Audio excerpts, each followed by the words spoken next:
Hello, everybody. Welcome to another exciting edition of OmniBros Live on a Thursday night. It's your boy, Gio, here from Manga Geekdom with my lovely co-host. We're going to talk about some fun manga news, some first impressions, and a whole bunch of Q&A from you wonderful people out there. So thank you for joining on this wonderful Thursday evening.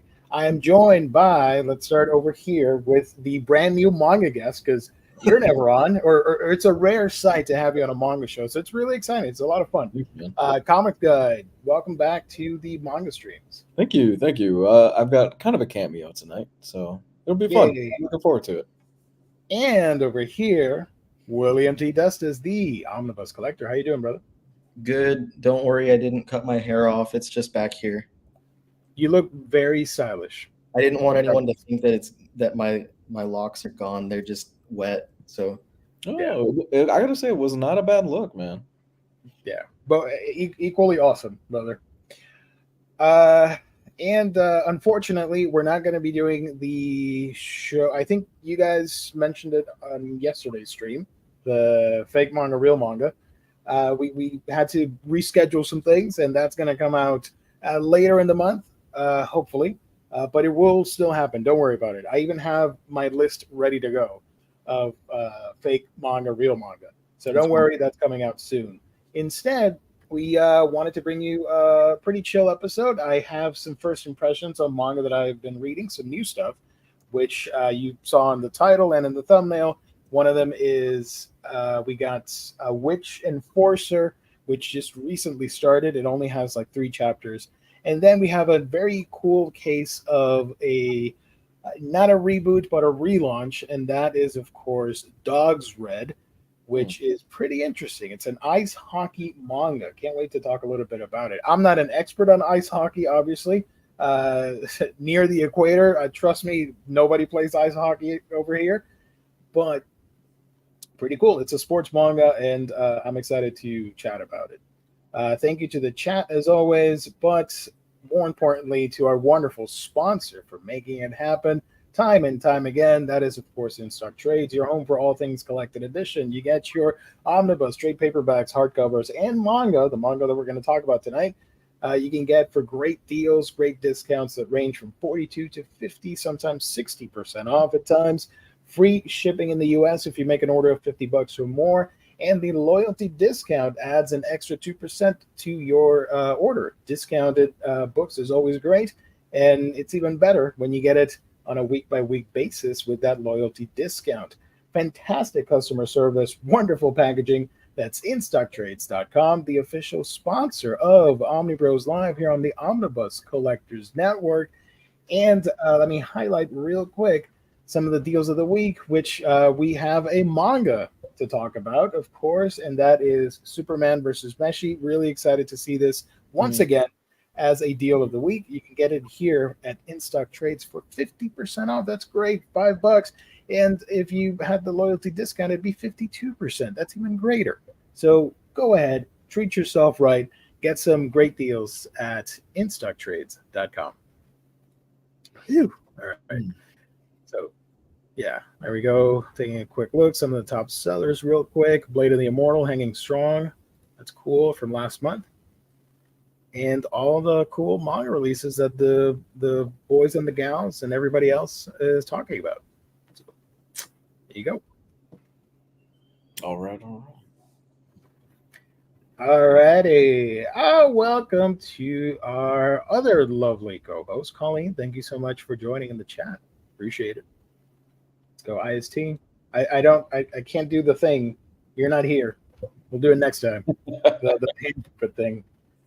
Okay, so Bob Fisher, thank you for joining. Hello, friends. So happy to see you guys. So happy to see you, Bob. Thank you so much.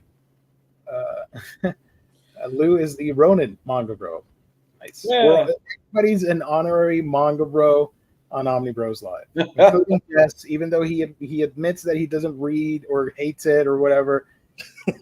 He's a manga reader. Oh, he's had manga in his collection. Trust me. I think that's just a lie. I think Jess is secretly a weeb. You just don't see it.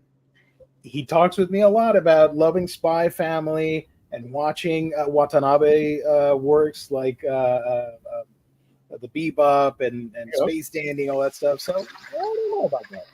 Some of y'all are gonna actually meet him at a con one day, and he's gonna be wearing cat ears or something like that at a con, and it'll just be. He's gonna switch it up. It's gonna be OmniCat. He's gonna switch with Kristen and become the OmniCat for that stream, for that event. So, how's everybody doing? What's been happening? What are we gonna talk about first? You guys, let me know. Well, I'm not at home right now, so I don't have. Excuse me. Halls. I don't have the ability to show halls, and I've been a little busy, so I haven't done a ton of reading either. So I can't really do any of that stuff. But I do have one book. I'll show it in a few minutes. Go ahead, Lou. What's been happening? Not much, man. Just kind of chilling, relaxing, and gave me a little bit of homework today. I read the first 2 chapters of that. I think we'll get into that a little bit later. Yes. Awesome. Yeah, we'll get into it a little bit later. Looking forward to your reaction to it. Yes. Yeah. Outside of that, not much. Just kind of surviving, working, same as everybody else. Still haven't finished Pluto. Planning to finish Pluto. I was going to segue into that. I was already working it in my head to do a cool segue, but you were talking in our chat about Pluto. So why don't we get started with some anime talk? Because Riley has a topic that he wanted to bring up. Yes. We can sort of segue that into our conversation. So Pluto, I haven't started watching it yet because I hate the Netflix distribution thing with anime and animation in general. Yeah. And maybe tomorrow night, because it's a Friday, I can relax, not have to worry about work. Maybe I'll start the first episode after I watch all the other crap that I'm supposed to watch for the season. And maybe on the weekend, I don't know what'll happen. So go ahead. Take it away, brother. Pluto. Wait a minute. Yeah, Pluto and Akuma-kun, I should add, also started today, and that's 12 episodes from Akuma-kun just dropped all at once. I hate that model so much. I think it's a little infuriating because one, we've talked about it in the past, you're not going to get any hype or momentum for that series. It's going to die off unless you get like some really popular influencers or famous manga tubers, aside from Riley, that are into the whole like, this show just started, go watch it, everybody. You're not going to get that. And if it was a week by week release, you would have more of a conversation regarding that. It happened with recent examples like JoJo's Bizarre Adventure with Stone Ocean, which Riley wanted to talk about. Yeah, so this idea of this topic stemmed because a couple days ago I made a TikTok about basically like I compiled evidence that could possibly tell us when the Steel Ball Run anime would air. And in the comments, I had people who were saying, hopefully Netflix doesn't produce it this time because they really screwed up with Stone Ocean. And there was a couple of conversations happening about that. And one conversation of which was this one dude who was just stating, he didn't like that distribution method of dropping it in a batch. They did 3 batches for Stone Ocean, and that he would prefer weekly, which a lot of people prefer that when it comes to anime. And someone else started arguing with him, and the guy arguing was just being a jerk, like flat out. He was telling him like, on it in weekly instead of batch, then you're not a true fan or something like that, and then saying like, that's such a dumb argument. Yeah, and then you knew that dude was just being an ass because like then he started dropping like Steel Ball Run spoilers, like just he was like, oh, and so dies, and then the guy was like, I've read it, bro. Like I know what happens. Why are you trying to like spoil it for me and failing at it? And so it just went back and forth, and like the person on the defense was being nothing but like just fine about it. Like he's like, I just like that. It's how I feel. And I think blah, blah, blah. And the other guy was being so aggressive about it. And so this morning I decided I was going to make a response video to like the guy that was being cool about stuff. And to tell him like, well, I was like, hey, don't worry about that other dude. He's just being a jerk. Like, he's not going to yield. You don't have to keep conversing back and forth. He's just being an ass. And then I said about, his thing, saying that he would prefer the series drop weekly rather than have done the batch approach that Netflix likes. And I said, because he said something about how it takes away all the hype from it. And I said, in so many words, yeah, you're exactly right. When you have a series dropped in a batch, there's the most, like you said, momentum, or the most hype, for lack of better terms, is going to be in that first week. That first week when it drops, usually they drop stuff on like Friday, and people are going to watch it that weekend. And then by the middle of the next week, no one's talking about it anymore. So, like, on the other hand, when you have something that's dropped weekly, which people in the anime community are more accustomed to a weekly schedule with each season and stuff, the entire environment around it is going to be different, because it's going to be spoken about on a weekly basis. And you're going to have people talking about it, influencers talking about it, YouTube channels talking about it on a weekly basis, looking at every single episode one at a time, keeping the conversation going. And that builds that momentum, it builds that hype that brings in more viewers, because over the course of 12 weeks plus, that's that much more time for you to entice someone to check it out, rather than just like, here's everything at once. It's there, and if you don't care about watching it after the first several days where the conversation is actually active, you're probably not going to be brought into it. So Homeboy, the jerk dude, came in and he commented on my video, and he was like, if you don't have examples, then your argument doesn't exist, basically. Like, you don't have an argument if there's no exampple or whatever. So that sounds exhausting. I pulled what I could, and I know it's not enough for this type of person, because the type of person that they're like, if you don't have the exact numbers and everything that I require, then your argument is bullshit. But here are some numbers that I found with a friend of mine that works in the industry. So first up, Stone Ocean debuted the first batch of episodes 1 through 12 in the top 10 of international materials on Netflix, with 14 million viewing hours. Not viewers, but hours viewed. 14 million. But it fell out of the top 10 after 1 week. It was the only anime in the top 10 that week. Part 2, the second batch, was not at all it didn't even rank. And then part 3 did make it to the top 10 with only 9 million hours viewed, as compared to 14 million. And then it dropped out of the top 10 quickly thereafter. So you can see that trajectory, that less people were watching it by far, by a huge amount. And the thing to remember about Stone Ocean is they dropped the first 12 episodes December of 2021, and then 9 months later they dropped the next 12 episodes in September of 2022, and then December 2022, just a few months later, they dropped the last chunk. So there was a long period of time for people to just forget what the hell's going on, like forget that series even existed. Some other examples of series, just so you know that not everything drops out in the first week. Bastard, one of the seasons of Bastard was in the top 10 for 2 weeks. Season 2 of Baki was in there for 6 weeks in the top 10. Record of Ragnarok, 3 weeks in the top 10. And then we looked, because here's the thing, Netflix doesn't necessarily share their numbers, but there are websites that you can get that information from, and that's why I'm able to find it. But Crunchyroll doesn't share numbers at all, so you cannot. That's why I'm saying, like, I can't get the info that would satisfy this dude. Crunchyroll, who aired the rest of the parts of JoJo's, simulcast them. Crunchyroll doesn't share their numbers whatsoever.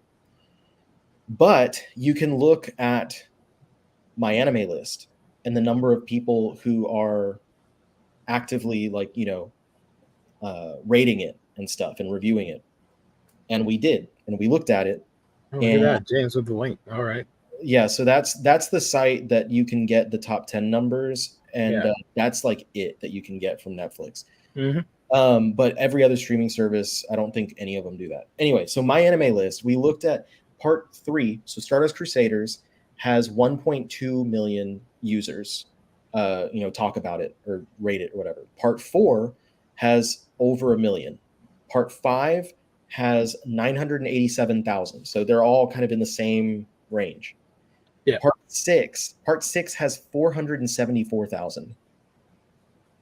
And that's almost a year after it ended. Almost a year. And the reviews state things about like how it was weird to just have dropped like that. Sadly, it got Netflixed because the production as well, like the quality of the animation went down.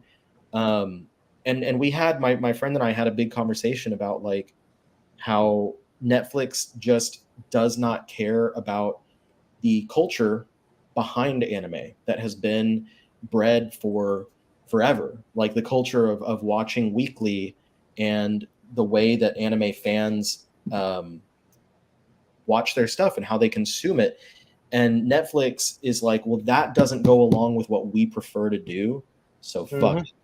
Like we're gonna get it in batches because we prefer the binge method. I know there are examples to the contrary, like Zom 100 and Zom was crazy because Zom is currently airing, even though it's on a break until Christmas. It aired on Hulu, Crunchyroll, and Netflix. So I don't know what kind of pull they got to make all 3 platforms stream weekly on that. I think the difference, the obvious difference is like, I don't think that Zom or any of the others that were weekly drops, I don't think they were produced by Netflix. Like Netflix didn't put forth the money to be the company that like. Oh, no. For Zom, no, definitely not. Yeah. So that's the difference. If Netflix is producing it, then they're like, it's our way or the highway, batches, binging, boom. And so we got that for Pluto. And the discussion on Pluto has been quiet. I mentioned Pluto in my video that I was saying that I made, and there were a couple of comments, at least a couple. It didn't get that many views, but a couple comments of people saying, I didn't even know Pluto came out. I was looking forward to it, and I didn't know it came out. So yeah, so that's the discussion that I have, or that's the topic that I have in my entire part of the discussion. Let's weave it into Lou's experience with Pluto, with the streaming thing. Yeah, I think you kind of hit the nail on the head with a lot of things that you just said. So I remember the news about Pluto being adapted into an anime a long time ago, but I didn't find out that it was releasing literally the next day until I saw a post, I think it was either on Twitter or something like that, of Geos making a comment on it, and it was highlighted for me. I'm like, wait, Pluto comes out tomorrow? And it's been kind of the same reaction with other projects like Castlevania, and it seems like whatever is animated for some reason with Netflix, they are just not putting the advertisement into it, whether it's because it's a lack of confidence in the product or it's I don't know. Last year even there was a great movie. It was a 3D animated movie. It was something about the Sea Beast. I can't remember what it was called, but it was great. Oh, I know what you're talking about. It might have just been called the Sea Beast. It was something along those lines. It was fantastic. Nominated for an Academy Award too. Yeah, it was really good. Netflix did nothing with it. They didn't advertise it. So I'm starting to think maybe it's just it's if it's not a Stranger Things or if it's not a Wednesday or a Wednesday or something like that, they just don't want to put advertisement behind it. They're like, well, the people will find it if they find it.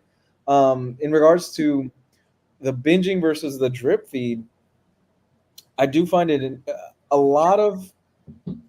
we're starting to see that a lot of these people are starting to scale back on the binge model now. It used to be Netflix would just drop a season and everybody would finish it and it'd be done for a weekend. Yeah. But it seems like everybody's kind of going back to, all right, we're going to do the weekly drip feed. Amazon will usually do, I think it's 1 or 2 episodes, and then they'll do the weekly thing. Same thing. They just did Invincible season 2. I think the first 2 episodes dropped for season 2, and now you got to wait for the rest of the season. Yeah. I personally think the drip feed model, there is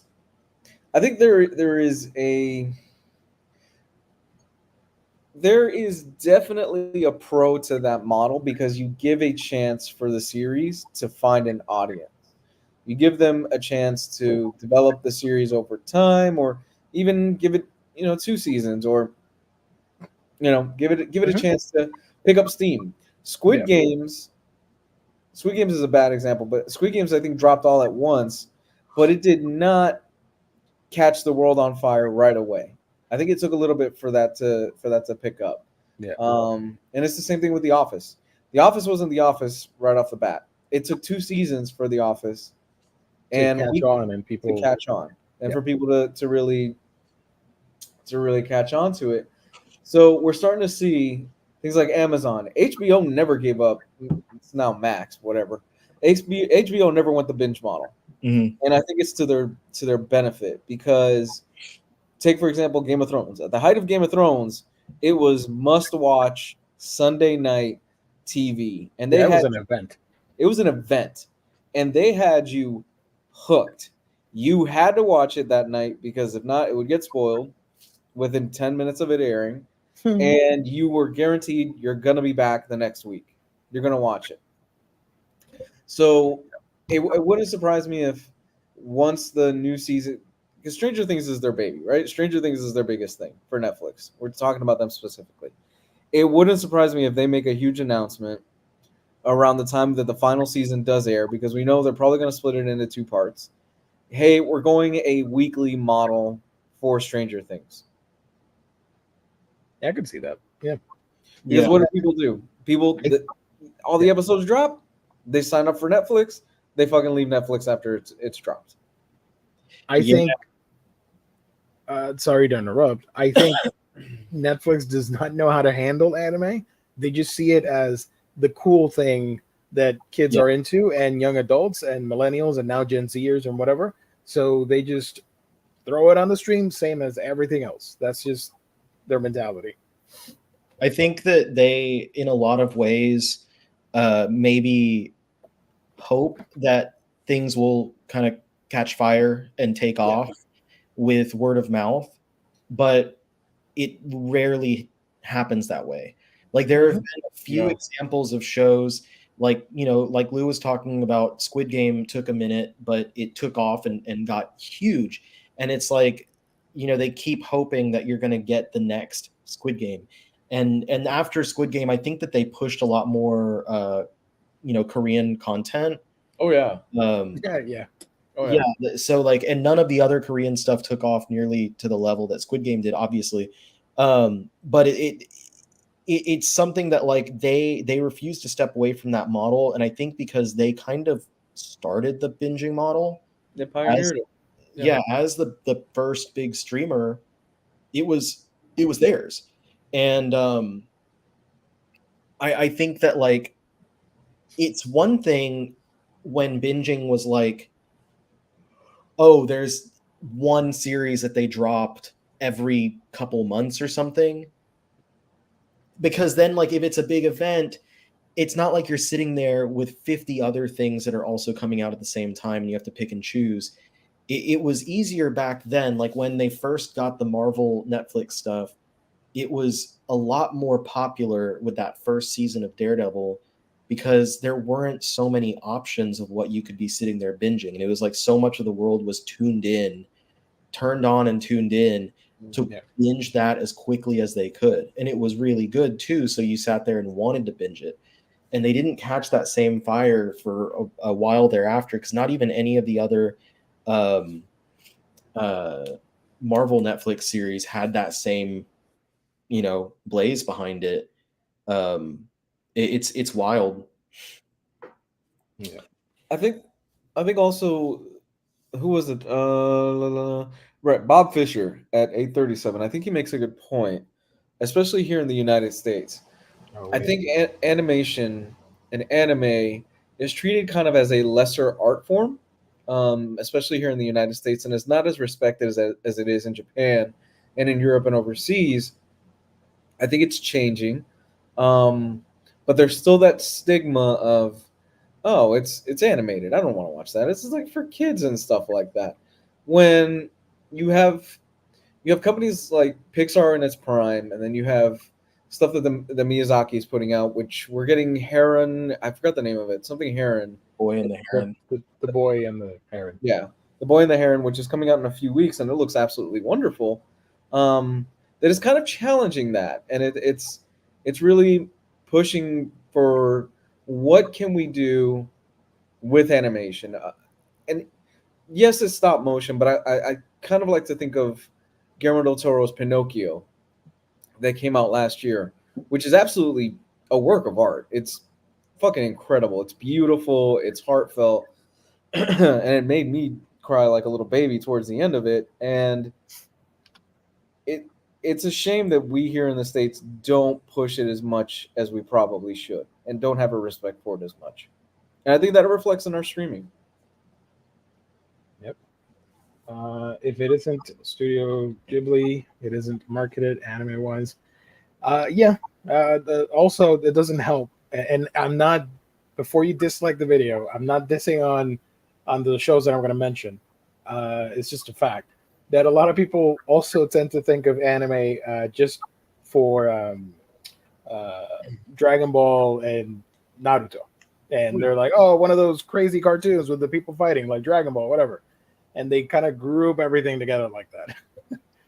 You have, I would say, non-anime streaming platforms treat anime very differently than anime streaming platforms. Like anime streaming platforms, obviously, that is what they do. Like Crunchy, High Dive, they're gonna treat anime as something very differently than what like Netflix or Hulu does, where they don't quite advertise for it as much as they do for their live action stuff, if at all. It doesn't, they like, because Crunchy and High Dive, they are people in the anime industry that are with, like, they are talking with the people in Japan. They are making these things and they care. They're people that 100% care about this stuff. Whereas Netflix, they're just like, it's an investment. Yeah, we should be airing some anime because it's popular and it makes waves elsewhere. So they're like, let's put some money into it, but they never really know 100% like what to do with it because they want to do it by their own terms. Which is kind of funny when you think about it, because you'd think they would push it more and advertise it more, considering you've had things like Demon Slayer, you had things like the last Dragon Ball movie that they went to box office, they played in theaters, and they were sold out. They made a lot of money in theaters, and you would go and there would be these big events where you would see fans that they would show up and they'd get hyped, they would enjoy it, they would be interacting with the movie and stuff like that. The last Dragon Ball movie, I went with a group of friends. It was a sold out theater, and we all lost our shit. It was just a bunch of us having fun watching the movie. It's Dragon Ball, yeah, and it's predictable as hell. As Dragon Ball, you know how things are going to go, but we still had a good time. And you would think they would look at stuff like that in Demon Slayer and go, there is a market here that we should probably be advertising and tapping into a lot more, because we could probably get some cash out of this. Something like Pluto that is really well animated. It's really well respected in the manga community, and it's by one of the most respected mangakas of all time, should not be relegated to just the back burner of Netflix's you got to search for it account or whatever it is, because I couldn't find it on the top 10. I couldn't find it under new releases. I had to actually search for it, and it wasn't even one of the first searches that came up when I pulled it up. Yeah. And it's the thing is, like, I understand if they want to if they're like, oh, we're going to put all of the money into producing it and we're not going to have any money left to market it. But like, you can easily just change the schedule to be weekly instead of batch, and they just refuse to do that. Yeah, just do a little research on it, and you're gonna know. Like, obviously, if you release, I don't know, Booty Royale, the anime adaptation. I don't know. You know that's not going to give you the high numbers, but if you do a little bit of research, you know JoJo's Bizarre Adventure has a legacy to it. Same with Pluto. Yeah. And you would make way to make that happen for the weekly release, and not just like throw it out there like, all right, there you go, fend for yourself, kid, have fun. Yeah. What happened with the Attack on Titan finale this past week is that it shut down with the streaming service, right? Like the streaming service that was trying to host it gave it people errors and they couldn't stream it. Oh, Crunchyroll, it's been happening since season 3. Whenever they would have a premiere of new episodes, the Crunchyroll would just shut down completely, and they would have to work on it for like an hour before everything was up and running again. And for the final movie episode, it happened again. It stayed down for like I think an hour, almost an hour, I think, or more. I don't know, until it returned, and everybody watched it. You want to know something? I would bet money if they had taken those last few parts, stitched it together into a movie, and threw it in theaters, would have made money. I could, yeah, definitely. I watched it, by the way, and it was amazing. Loved it. I've heard it's great. I want to say that I think the last time that Netflix had an anime that really like exploded, that I recall people like talking about a lot, was Cyberpunk Edgerunners. Edgerunners. Was Edgerunners weekly or all at once?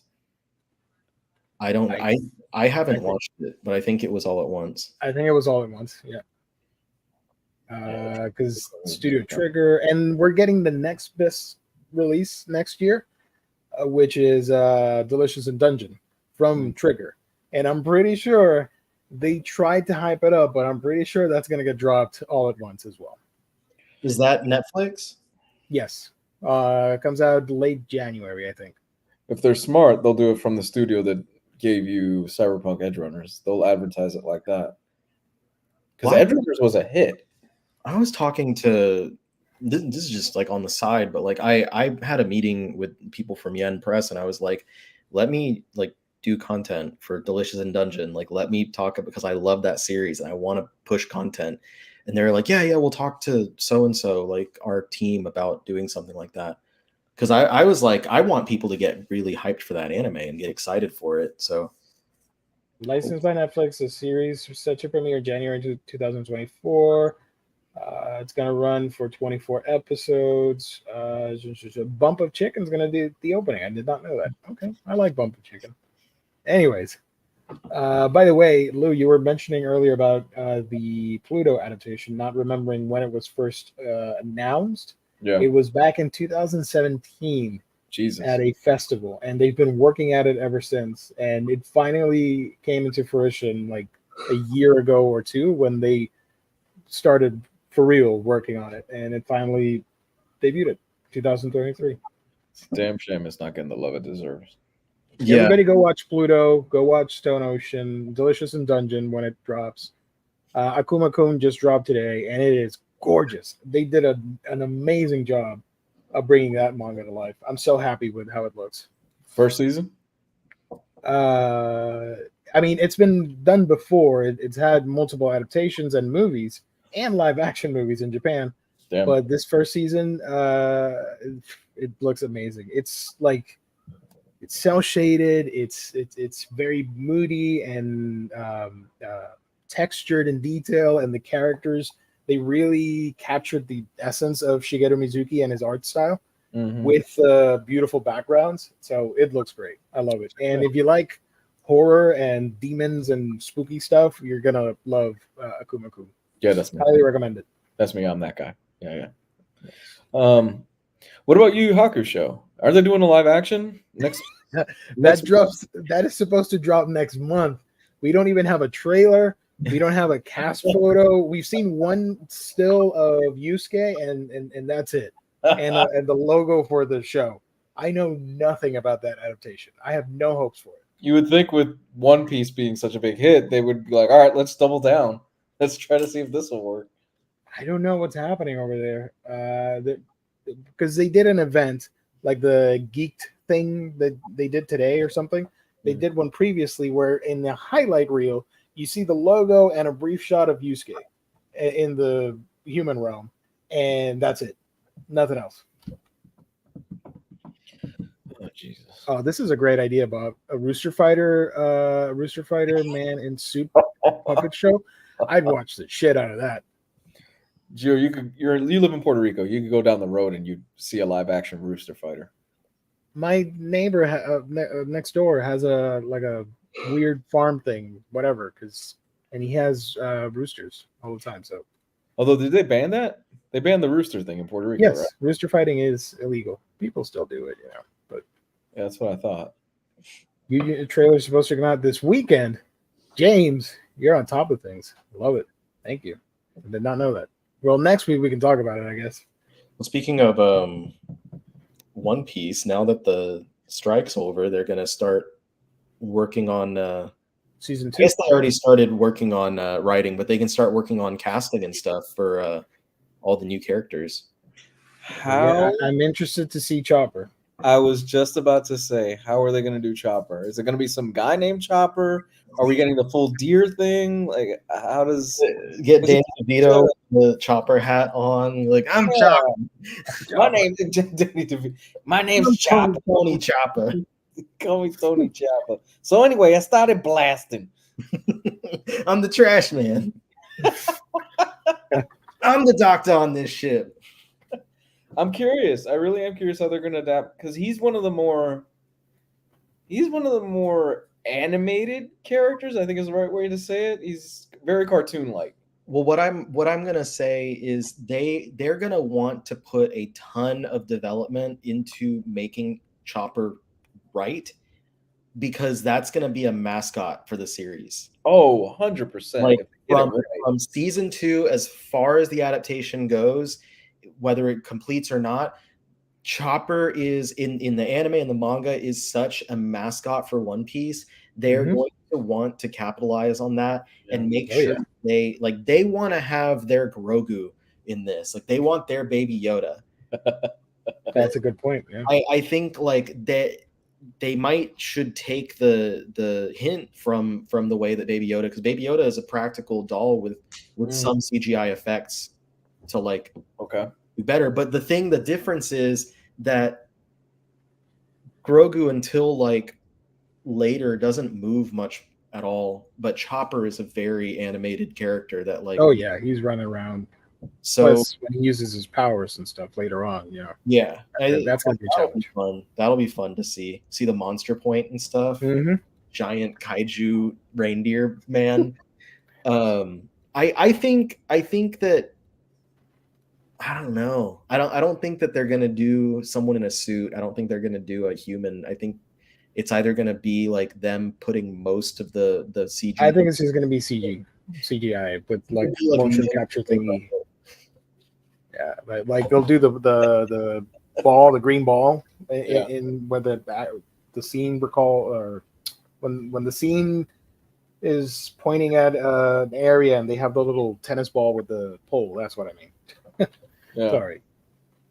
Yeah, I mean his arc in the story when he's first introduced, if they get it right, you're gonna have audiences falling in love with the character right away because it's such a heartfelt and really beautiful and heartbreaking story, his origin.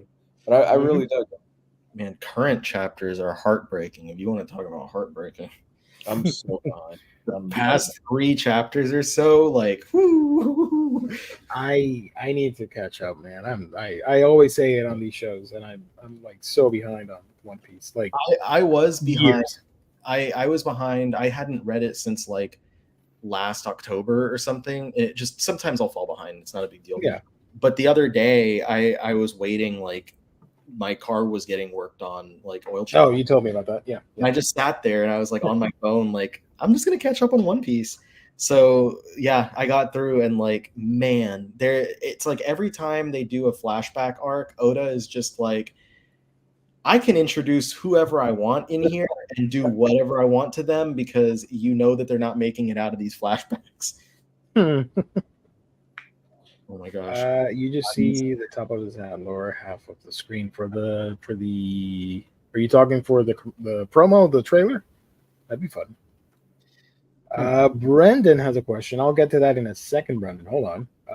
Let me. He's saying like Chopper throughout the series, since he's short, you just see like the top of the hat. Oh, okay. On the lower screen, you just see the top of the hat like moving around. I was not. Yeah. They keep teasing him like his Jaws. I bet they have like Chopper off screen a lot, just because if it's CG or like whatever they use, it's going to cost money. He's going to be off screen a lot, or far away shots. Well, yeah, where the animation is just tinier. They could do the Moon Knight route and just say he's invisible. Oh my god! That was the fighting an invisible monster. Stupid as shit. Yeah, if they do, well, I mean, the first season was a success, right? And they want to keep going full steam ahead, and it's clear. I saw the first episode, and I was like, wow, this is actually a really faithful adaptation. They did a good job of capturing the spirit for the most part of it. So we'll see. We'll see. Based on what I know about One Piece, the further you get into it, the more animated it gets. So this was a good start for them. Are they willing to go that far out there? We'll have to wait and see what happens, especially with what I just saw with Gear 5 Luffy, where I was like, what the fuck is going on? I'm so far behind. It just became a straight up like goofy, almost Tex Avery cartoon. I loved it, but I'm just like, how are they going to ever adapt something like that? Yeah, I don't know what they're going to do in live action for some of these. By the way, the Yu Yu Hakusho show is scheduled for December 14th. Yu Yu Hakusho show. The Yu Yu Hakusho show. It's not coming out. I do like that the cast is all Japanese actors. That's great. So I am excited for it, but we've seen nothing. So I hope that James called it and we will see the trailer. I'll probably cringe as I watch it, but it's gonna be fun. It better have Smile Bomb there because that's such an iconic opening theme song. Oh, dude, yeah. Even if it's in Japanese or English, doesn't matter. People will love it. There's a Spanish version of it too. I know, but I have no nostalgia for that one for some reason. Is there a mariachi version? That'd be fun. The Mexican dub. So switching gears a little bit for manga. I just noticed that you talked about the gears, but Brendan has a question. That way we can segue into other conversations about books. Any tips on getting out of a reading slump? That's a good question. For me, I get out of a reading slump by engaging in another hobby and distancing myself from it for a little bit, and then slowly go back into it, reading something completely different that I've been wanting to check out. I'm weird like that. If that makes sense. I don't know. What about you guys? For me, it's taking a break. Just accepting. For me, it's more of, hey, I instead of trying to force it and try to be like, no, I'm going to read through this. Just take a break, step back from it, take a day or two off. And that's the same thing with anything. If too much of a good thing is never a good thing, right? It'll always be there for you. That's another thing to keep in mind. So exactly.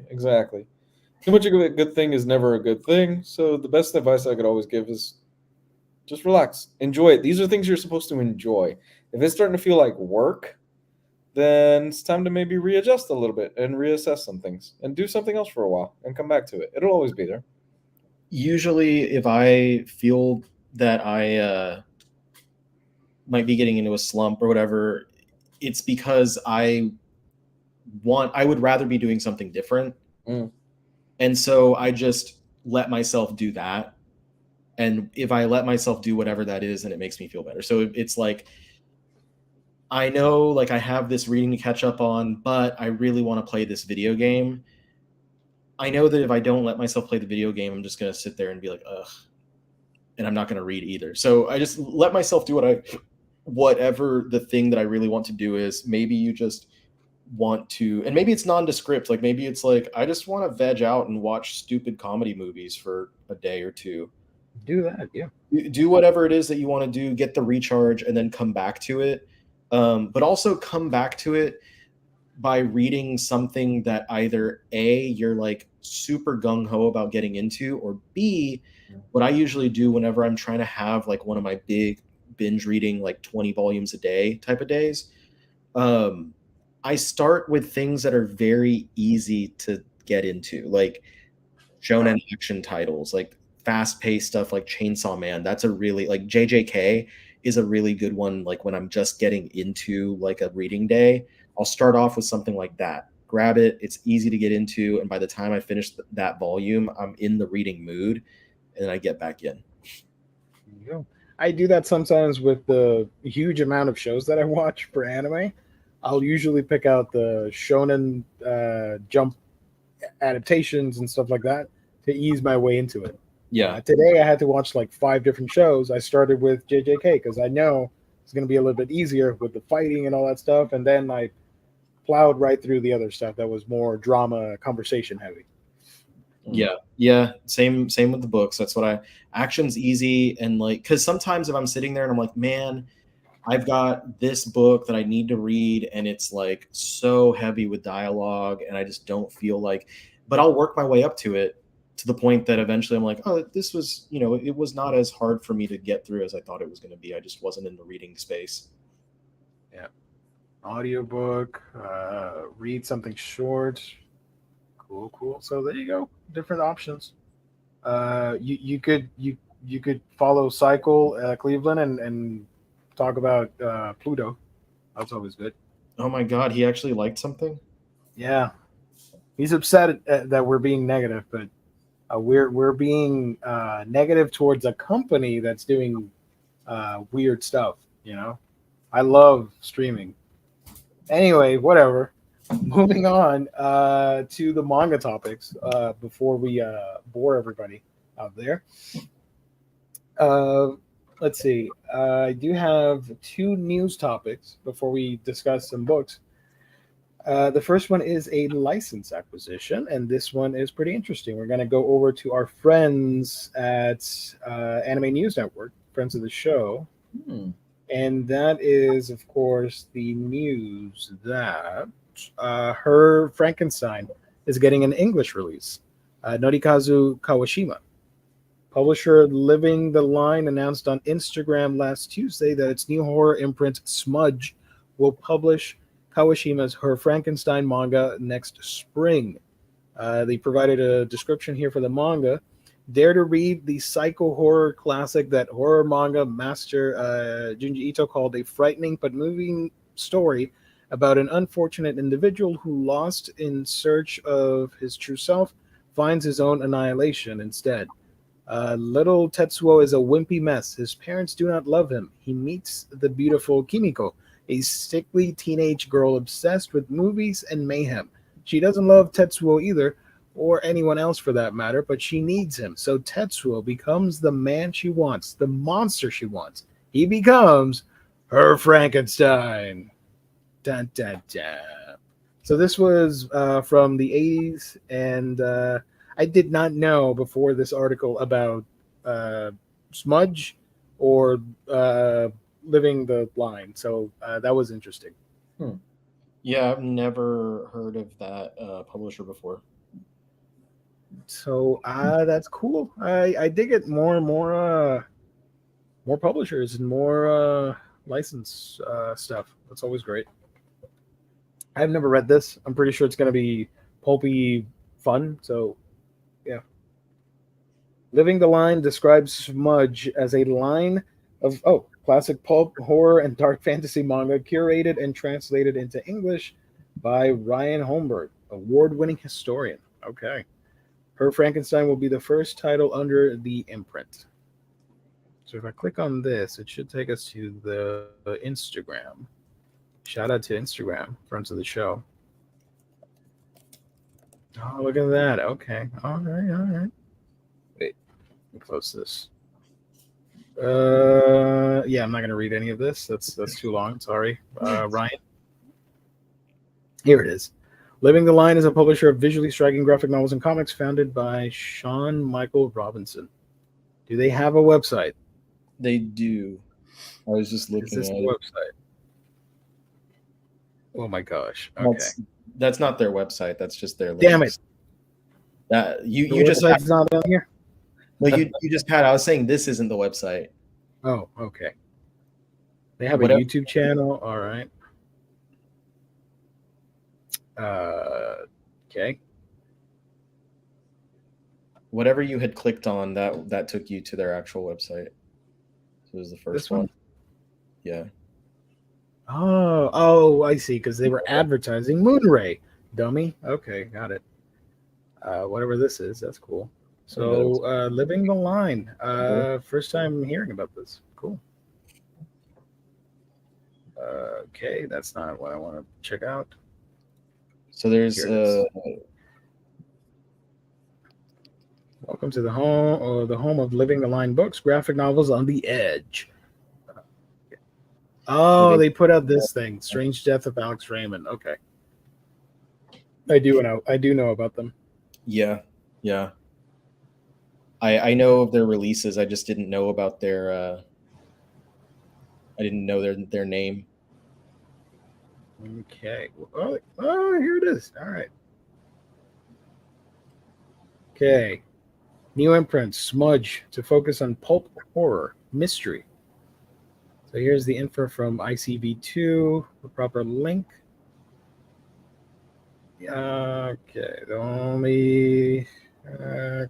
blah, blah, blah, blah, blah. Considered by many to be his best work, Her Frankenstein was a swan song in a glorious era of horror graphic novels in Japan, which came to a close just as horror manga found its footing in the mainstream magazine market. Without underappreciated pioneers like Kawashima, there would have been no Junji Ito. Okay, that's bold. There's some images here. Oh, thank you. Thank you, ICV2. You can see some of the art here. Okay. She's upset. He's hungry. Man, I used to tease a friend of mine when he would come by and visit. I would tell him that watch out for the ghost when he left, because it was going to jump at the back of his car, because he had to leave. When he left, there was a patch of road that was very dark and lots of steep curves and all that stuff. There was no light posts anywhere, so it always freaked him out. So I would always joke around that he would get La Llorona or some ghost like that to hop on his car. He'd get so pissed off at me. So I'm seeing this and I'm remembering that. That's awesome. Oh man. Yeah. So yeah, there you go. A little bit of a preview here for Her Frankenstein. Definitely going to be on the lookout for this one when it drops. Pretty cool. What date did I say? Spring 2024. There you go. We'll talk about that next year, but pretty cool. The other news item is pretty interesting. We have the list for the New York Times bestsellers for graphic books and manga. No spoiler. I mean, you probably know. Shoot. Oh, hold on. Let me do this right. Riley knows what I mean by this. I'm not going to reveal number one. Let's go back here. Okay, there we go. All right. So number 15, we got Grime and Punishment. Whatever the hell this is. Cool. It's a dog. Number 14, the Dogman series. Yeah. Cool. Number 14, The Battle for Pumpkin King. I've seen a lot of TikToks talking about this book. Really? That's from Tokyo Pop. They made it up on the bestsellers. Is it good? I don't know. I haven't read it. The diehard Nightmare Before Christmas fans love this. It's supposed to be a prequel to when Jack and Oogie Boogie become rivals. Previous Pumpkin King is like hosting a thing, or I don't know, something like that. Is number 1 Dick Fight Island? That would be amazing, but no. No. The bad guys in I don't care about this either. Karen's haircut. All right, cool. Number 11, we got the first volume of Jujutsu Kaisen from Viz Media and Gege Akutami. My dress up darling at number 1. No, they wish. Five Nights at Freddy's. Okay, cool. There's a movie out. This is so cool to me. I saw this and I just smiled. Kaiju number 8 is awesome. There's no surprise. We love it here. But Kaiju number 8, volume 8, and it pisses me off that it wasn't at the number 8. It was right there. They were this close to greatness. They should have just fudged the numbers just to have it. Number 8, Kaiju number 8, volume 8. Any one of us, if they were editors of this article, would go, come on, man. We have to do it. Just fudge it just a little bit. If I were in charge of writing this for New York Times, I would totally mess it up. Nobody would care. So that's pretty cool to see Kaiju number 8. This this series is getting an anime next year, so a lot of people are highly anticipating it. Number 8, Hooky, volume 3, whatever. Okay, cool. Number 7, Investigators, which for many years we've talked about on the Monday show. Or at least I've always made jokes about Investigators. So yeah, good for them. Good for them. Yeah. Number 6, we got Spy Family Volume 10. Okay. Tatsuya Endo. We got Dogman again. 20,000 Fleas Under the Sea. This is the Captain Underpants guy, right? I think so. I don't know.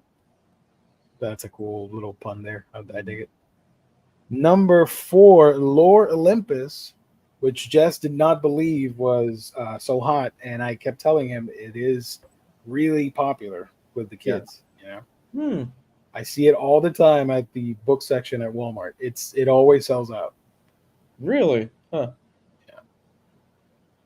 Number 3, Stacy's Mistake, whatever.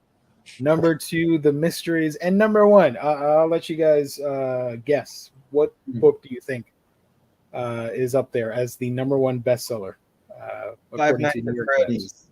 Booty Royale. It's not. No, not Booty Royale. Not Five Nights at Freddy's. Is it One Piece? It is a Shonen Jump title. I'll give you that. Or a Shonen Jump Viz Media release. Sorry, my bad. Viz Media. Hellsing. JJK. No, that's Dark Horse. I would say JJK because of the new season, or JJK. It's a Shonen Jump title. Sorry, my bad. I meant Viz Media, but the manga can be read through the Shonen Jump app. That's what I was thinking of. My bad. Is it Demon Slayer? Is it a different volume of Spy Family? It is. The number 1 spot goes to Chainsaw Man. Oh, wow. Volume 12. That was one of the first things I said. You did say that? I'm so sorry. Yeah, I said Chainsaw Man. Sorry, my bad. Because Chainsaw Man, on all the manga lists, it was like every volume of Chainsaw Man was on the manga list. Did that anime do well? Did people gravitate towards it? Absolutely. Yeah. Yes. The Blu-ray sales in Japan were atrocious, but it streamed really well in Japan and the rest of the world. But that's to be expected. Japan has a horrible track record of anime being released in Blu-ray. They are extremely expensive, and they still have our model, which we based off of them and popularized, where you would release just 3 episodes per VHS tapes. Oh wow! They still do that for their Blu-ray releases, and it's like when you convert the yen to dollars, it would be like a $60 Blu-ray or $70 at times for 3 episodes, or maybe 2 sometimes. Yeah, fuck that. I'm pretty sure there are some weebs out there in Japan that import our Blu-rays so that they can have the full set in like 13, 24 episode sets. I'm almost certain somebody out there does that. Would not surprise me whatsoever. Yeah. So because I've been like, I want to buy, and I've said this on my channel. One of the series that unfortunately I could not buy in its entirety was Durarara. I do have season 1 and I have half of season 2. By the time I could afford it, it was already out of print, and the last 2 Blu-ray sets are impossible to find. So I want to buy the Japanese versions, but they're even pricier and I think have less episodes in them. So if anybody out there can help me out with that, I'd appreciate it. Durarara X2 Volume 4, 5, and 6. I'm missing. But yeah, your number one best-selling graphic novel manga here from New York Times is Chainsaw Man Volume 12, which is the start of the second part of the series. I would like to see the editor here typing all this info. I'm not understanding what the hell this is all about. A student who is having trouble navigating high school might be brought into contact with Chainsaw Man. Probably, what the hell's a Chainsaw Man? Okay. I remember Gabe. I think Gabe read a few volumes of it, and he dug it. Yeah, even Very Fine Condition has done videos on Chainsaw Man. That's how popular it is.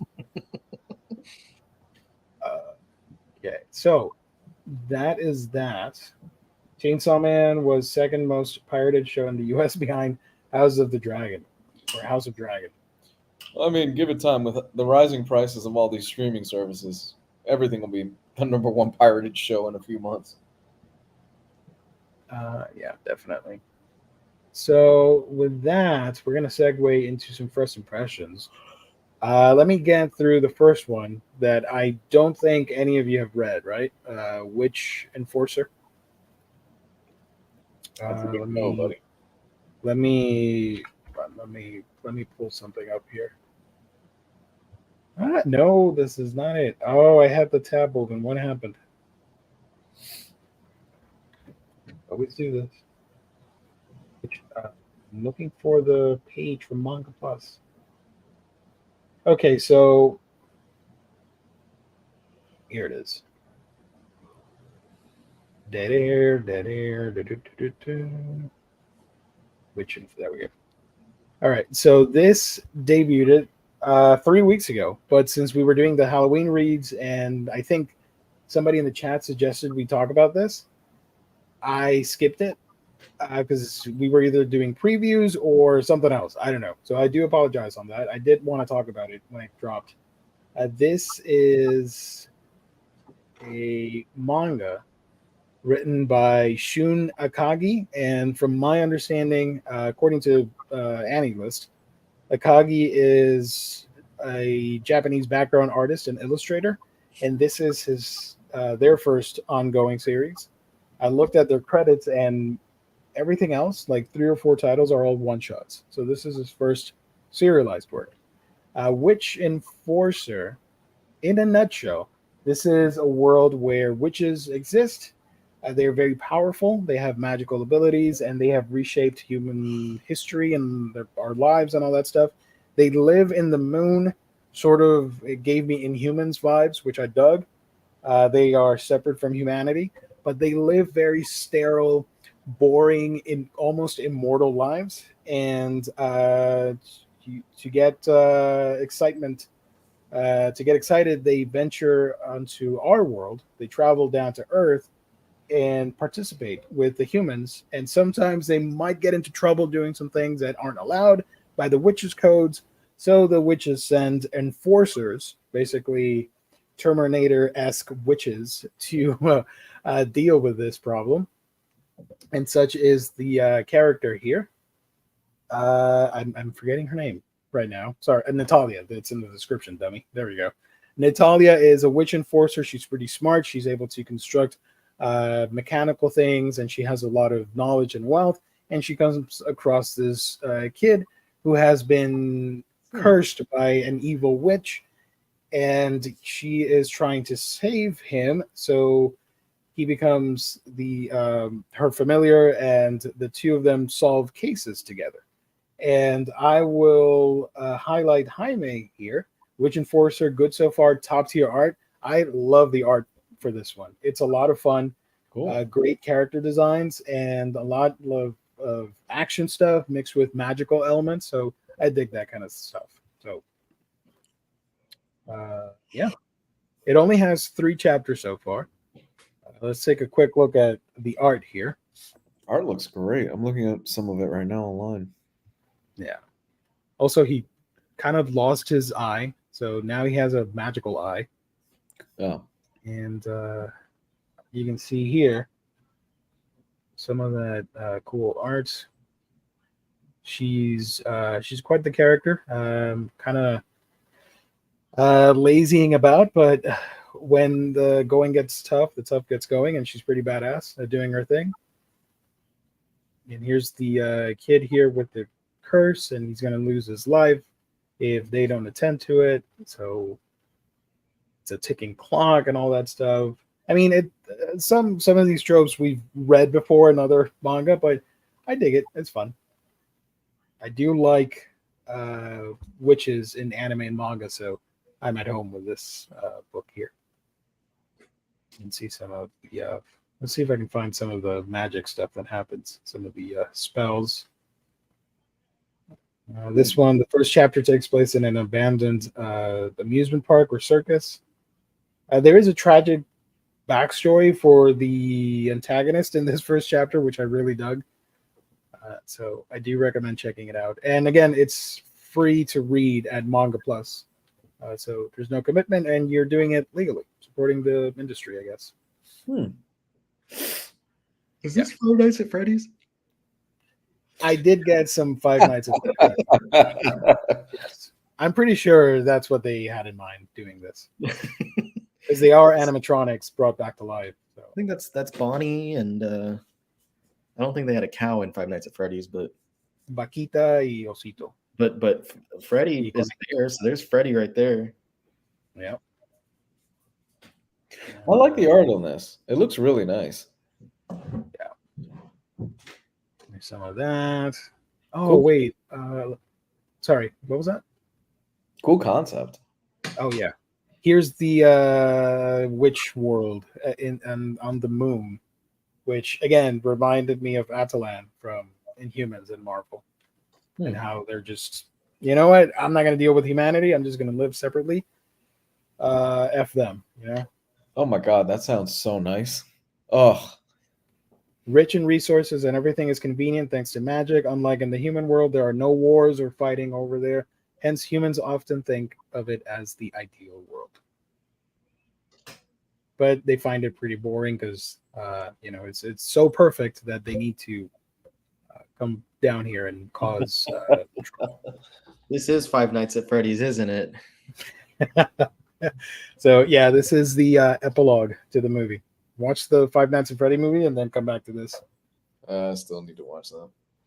Yeah, I haven't watched it either. One of the jokes is that Natalia makes these mechanical thingies, and she doesn't make them perfect. They're all flawed, and which hinders their ability to fight and all that stuff, and makes for some comedic moments. Like this spider is supposed to be badass and do all these sorts of things, but he fails, and the kid's asking, and she's like, well, that's just how he's designed. He's old. He's going to get tired. So the machine stops working. I like how he's got a top hat. Yeah, and the beard. Yeah. Seems like the Count's tired. Spidey, the Count's quite elderly, you see. He is, but that's just how I designed him. Why does he have such a flawed design? I don't know. We don't know. That's how she rolls. So yeah, definitely do check it out if you can. It's fun. Only 3 chapters so far. Like I said, That's how it is at Five Nights at Freddy's. Witch Enforcer from Shun Akagi. This is a shonen book, by the way. The next one is not a shonen book. It's Dogsred, which I'm going to highlight. Let me get the link for that. Which Lou read, and I'm very grateful for that because I wanted him to read something that was brand spanking new. It's been out for a couple of months now, like 2 months. Mm-hmm. Let me find the link again for Manga Plus, because you can read it from there as well. Here it is. Okay, so this one has a bit of a history. Dogsred is an ice hockey manga from very famous mangaka Satoru Noda. You might know this person from Golden Kamuy. Never Now, heard. yeah, a little indie manga called Golden Kamuy. And what's fun about this is that you might be thinking, didn't Noda make a ice hockey manga years prior to Golden Kamuy? And you are correct. I pulled up the name here because I can't remember it for the life of me. The first book that he worked on was Supina Marada, which is a play on words. They're trying to say spinorama, but spoken from a Hokkaido dialect. So I can't get that pronunciation, so I'm just reading it in Spanish. That's why. But it is supposed to be a play on the hockey move or the term spinorama. That manga came out back in 2011. From July to November of 2012, ran for 6 volumes, and it did okay. But I assume now that after the success of Golden Kamuy and his evolution as an artist, Noda just wanted to relaunch the series. It's going to be longer and sort of a Fullmetal Alchemist Brotherhood situation, I guess. I don't know. And here we have Dogsred as a result. Same premise, same characters. You can actually go back and read the original and look at the difference. I'm going to show off some panels from both in a second.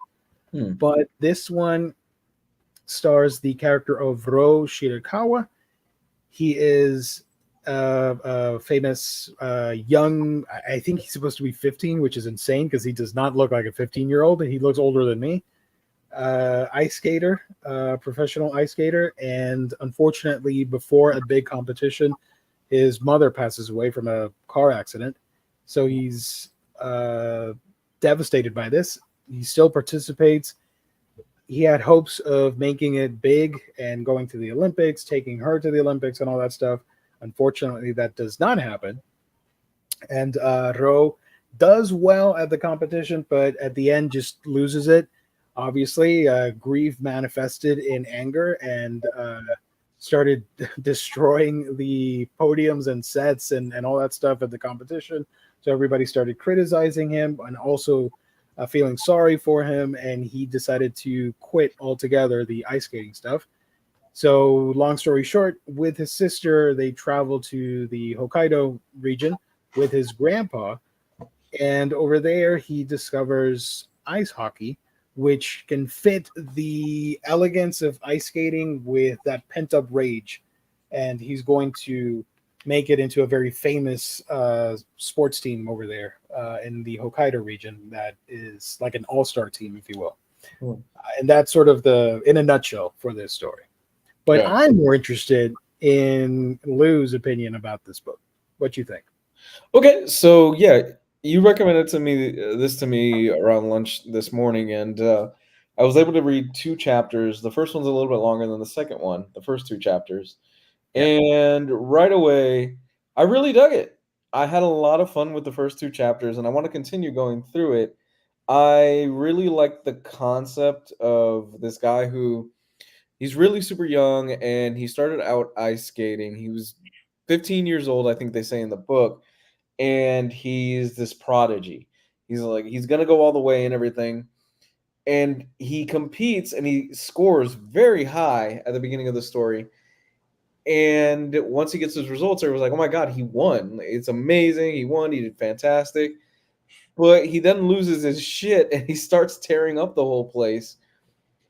And they don't really get into what exactly the reason is in the first 2 chapters of why it is that he decided to tear up the place. A few people have asked him saying, hey, what happened? And he just kind of shrugs it off.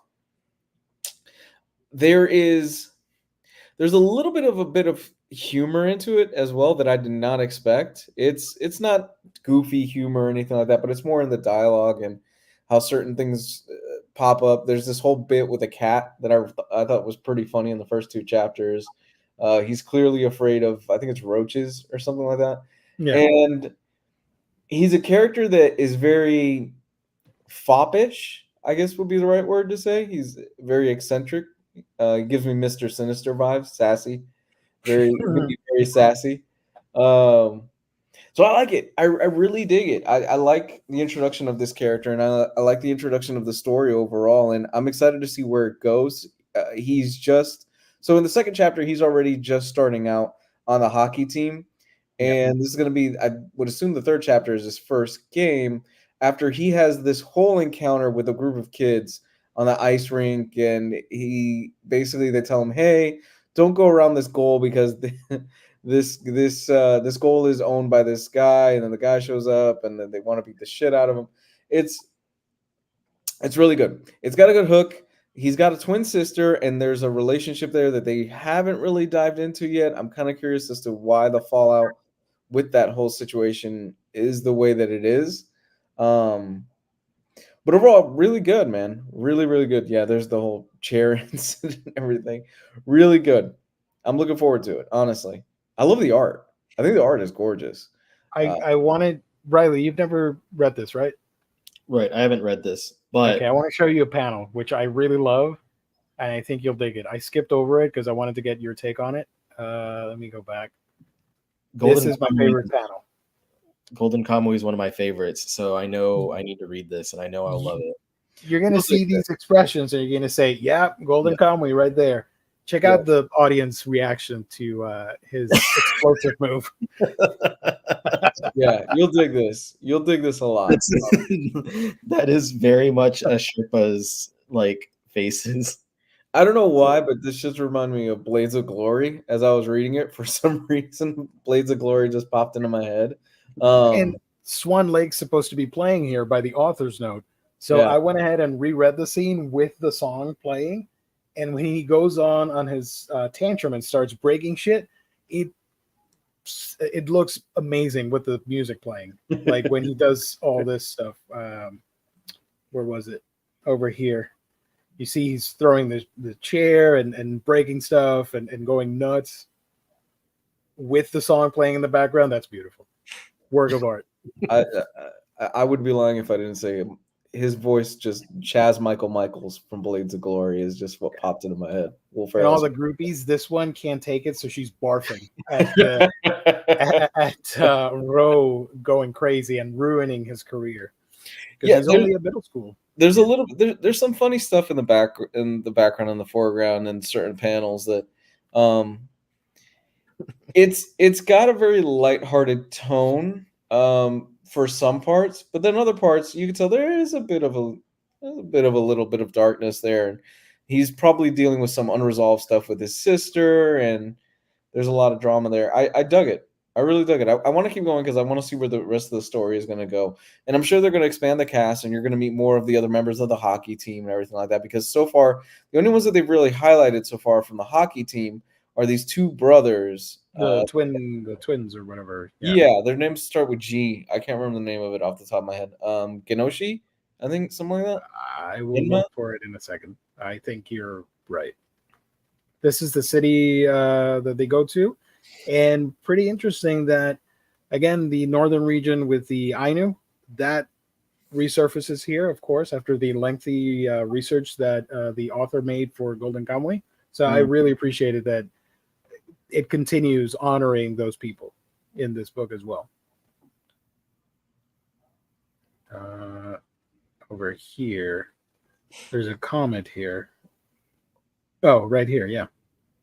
In the Ainu language, Tomakami means river deep in the marsh. So that's pretty cool to see again. And the twins. Oh, here's the cat that you mentioned. Oh, that's fun. Little bastard. There you go. I mean, look at that. Look at that cat. That's awesome. With the belly pouch right there. Heck yeah. And the twins do show up here at the end. these kids are bullied because the brothers are very overprotective of the goal here. That's where they practice. And where is it? Oh, here we go. Genma. The Genma brothers. So yeah, definitely I recommend it. The fun thing about sports manga is that you don't have to like the sport whatsoever. I don't like ice hockey. I recognize that it's cool and stuff, but I've never grown up watching it, so there's nothing there for me. But a manga and a story like this can make you care about these characters, the rivalries, the drama, the intensity, and all that stuff. It plays really well for the audience, and you grow to love these stories. Happened with Haikyuu. Diamond and the Ace, or whatever it's called, the baseball manga. All these other wonderful sports manga that I like. Slam Dunk, baby. Which is Riley's baby right there. Yeah. Everyone should read Golden Kamui, because Golden Kamui is like one of the most perfect series. Yeah, I still want to own it. I just don't have room because it's a lot of volumes. It literally has everything that you could want to see in a manga. It's fucking hilarious. It's action packed. Where can I read that online, Riley? Is it available on one of the? I think it's on the Viz app. Is it? Okay. But if it's not on the Viz app, it might be on the website, because it does have some mature stuff in there. Like there's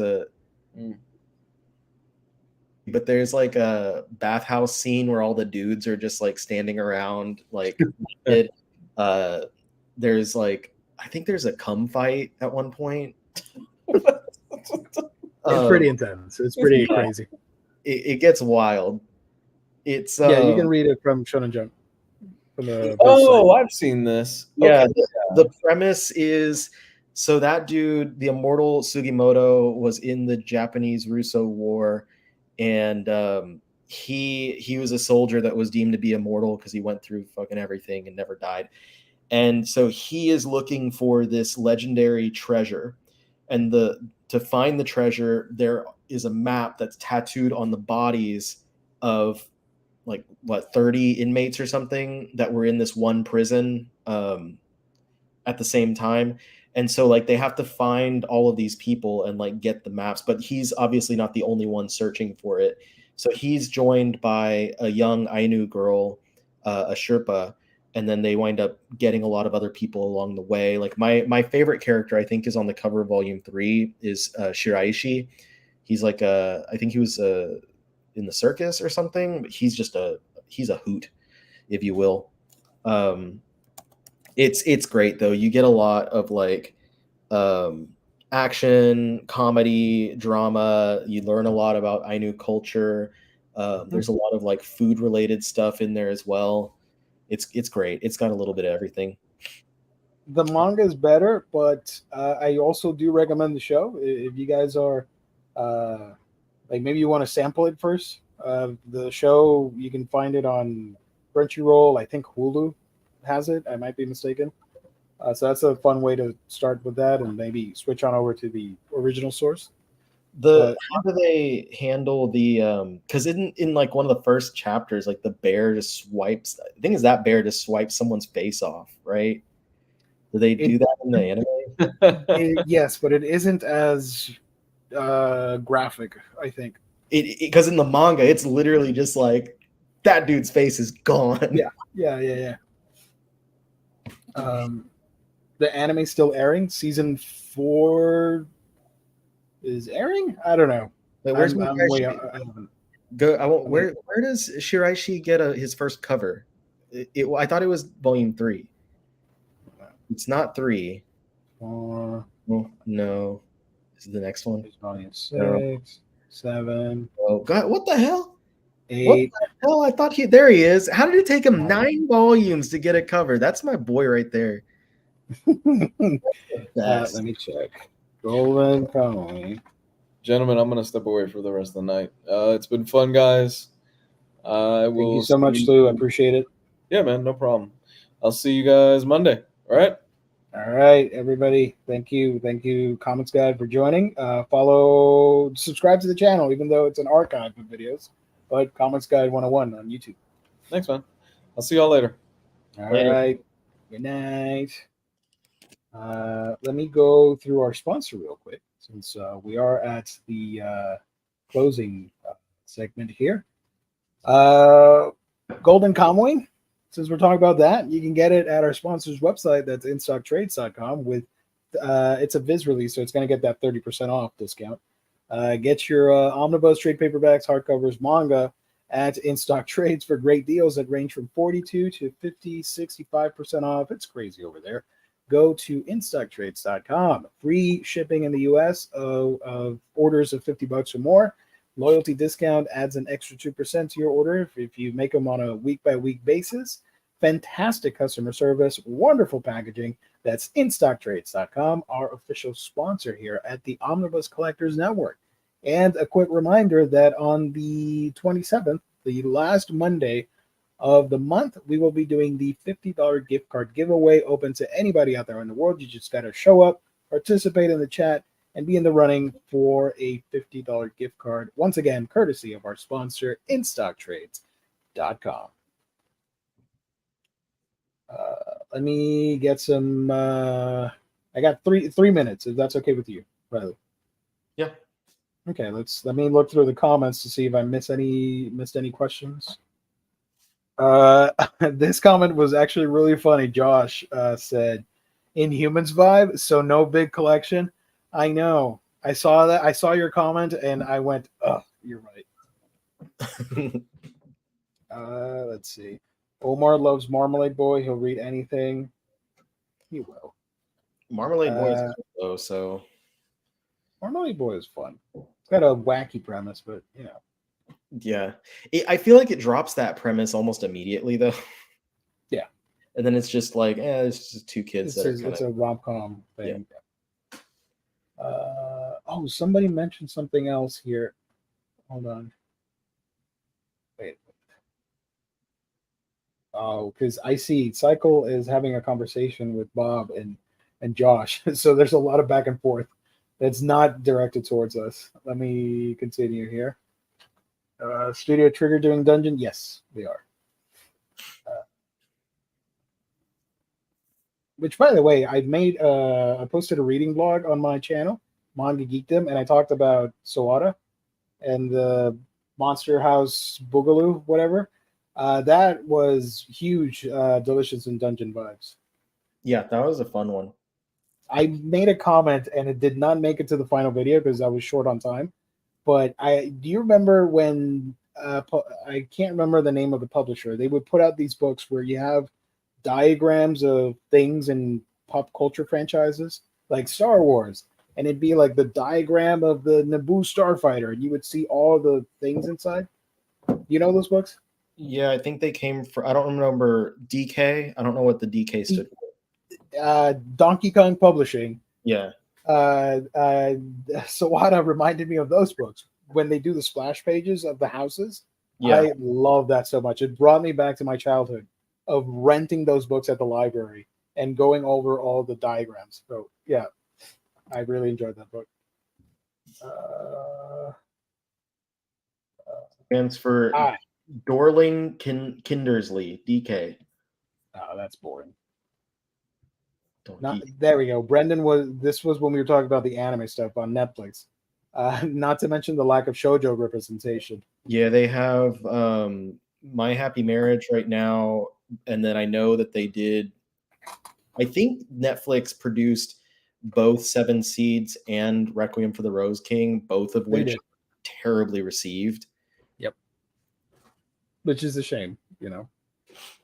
You don't get a lot of wins for that department.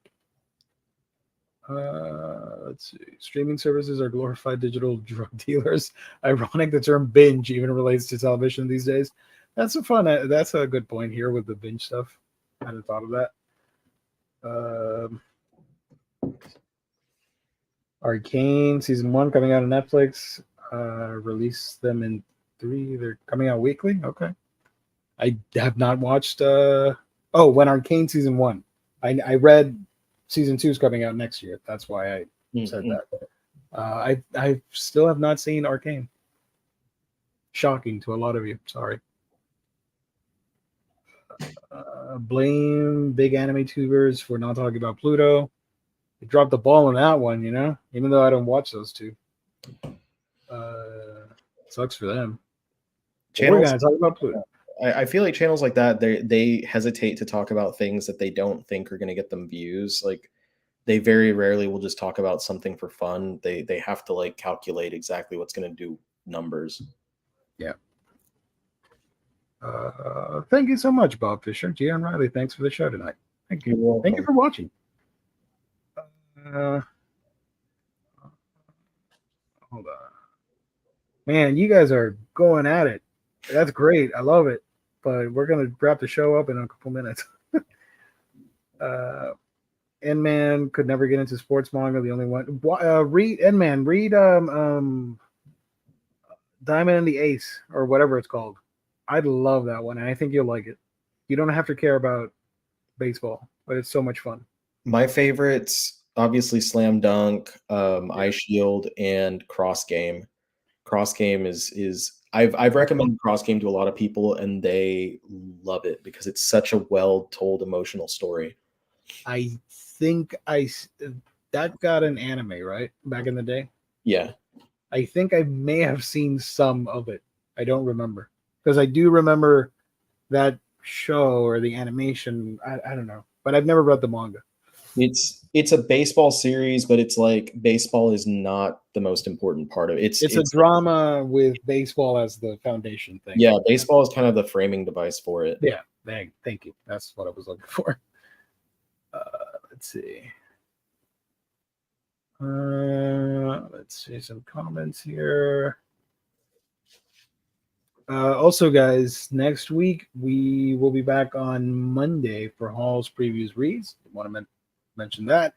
Wednesday, the guys are going to talk about a comic book thingamajig, and then next Thursday, if we don't do fake real manga, we'll talk about something else. But it'll happen at some point in this month. Don't worry, guys.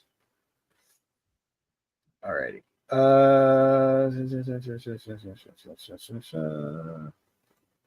Akane Banashi is basically a sports manga without sports. Yeah. Rokugo. It's an art form and stuff, but it is treated as a sport. Ping pong, that's good.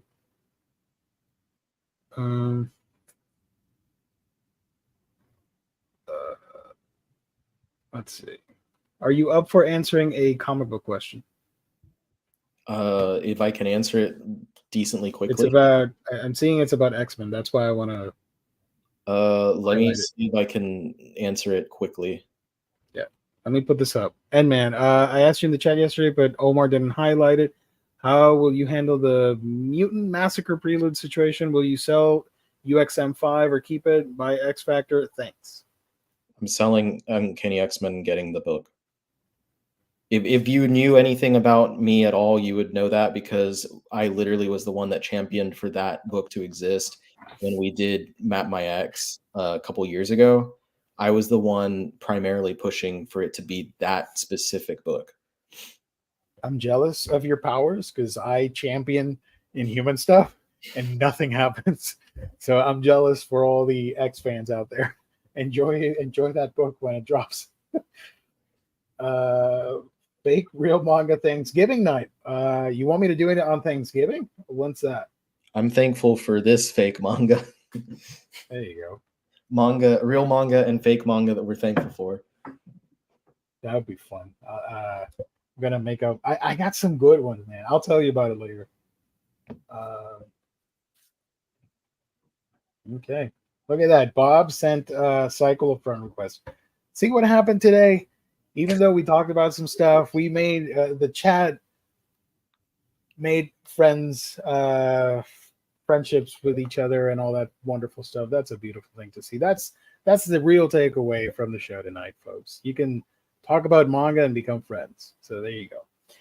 We're going to wrap it up here before we derail this further. You can find me on my channel. That's Manga Geekdom, where I talk about manga and all that fun stuff. Subscribe if you can. Help a brother out with that.